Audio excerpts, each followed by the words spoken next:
Good morning students, welcome to exam career world. இப்போ நம்ம என்ன பார்க்க போறோம்னா 10th standard daily task 11 தான் பார்க்க போறோம். இத பார்க்கிறதுக்கு முன்னாடி நம்ம சேனலை மறக்காம subscribe பண்ணுங்க. subscribe பண்ணும்போது bell icon பட்டன் கிளிக் பண்ணி all in கொடுங்க. அப்பதான் daily send பண்ற வீடியோஸ் உங்களுக்கு நோட்டிஃபிகேஷனா வரும். உங்க ஃப்ரெண்ட்ஸ்க்கு ஷேர் பண்ணுங்க, கமெண்ட் பண்ணுங்க. daily task 11ல இன்னைக்கு படிக்க வேண்டிய subject English, maths and science. இது மட்டும் தான் நம்ம படிக்க போறோம். இத பார்க்கிறதுக்கு முன்னாடி நம்ம சேனலை மறக்காம subscribe பண்ணுங்க.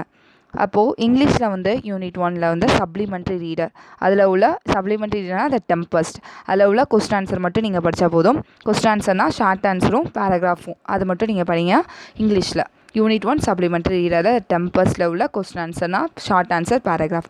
மேத்ஸில் சாப்டர் 1 ரிலேஷன் அண்ட் ஃபங்க்ஷனில் உள்ள எக்ஸசைஸ் 1.8ல் உள்ள எக்ஸசைஸ் சம்ஸ், எக்ஸாம்பிள் சம்ஸ், அதுக்கப்புறம் 1 மார்க். இது மட்டும் நீங்கள் படித்தா போதும் மேக்ஸில். சயின்ஸில் யூனிட் 1 லாஸ் ஆஃப் மோஷனில் டீட்டெயில் ஆன்சர் வந்து 6 and 7, அதுக்கப்புறம் சால்வ் ப்ராப்ளம்ஸ் வந்து 3 and 4. இதோட சயின்ஸும் ஓவர் ஆகுது நம்ம படிக்க வேண்டியது. சயின்ஸில் unit 1 laws of motion, detail answer 6 and 7, solve ப்ராப்ளம்ஸ்னால் புக் பேக் ப்ராப்ளம்ஸ். லாஸ்ட் டாஸ்கில் நீங்கள் புக் பேக் ப்ராப்ளம்ஸ் வந்து 1 and 2 படிச்சிருப்பீங்க. இன்றைக்கி வந்து 3 and 4 மட்டும் நீங்கள் செஞ்சு பார்த்தா போதும். ஓகே ஸ்டூடெண்ட், நெக்ஸ்ட் டாஸ்கில் நம்ம 12th டாஸ்க் நம்ம பார்க்கலாம் நெக்ஸ்ட் வீடியோவில்.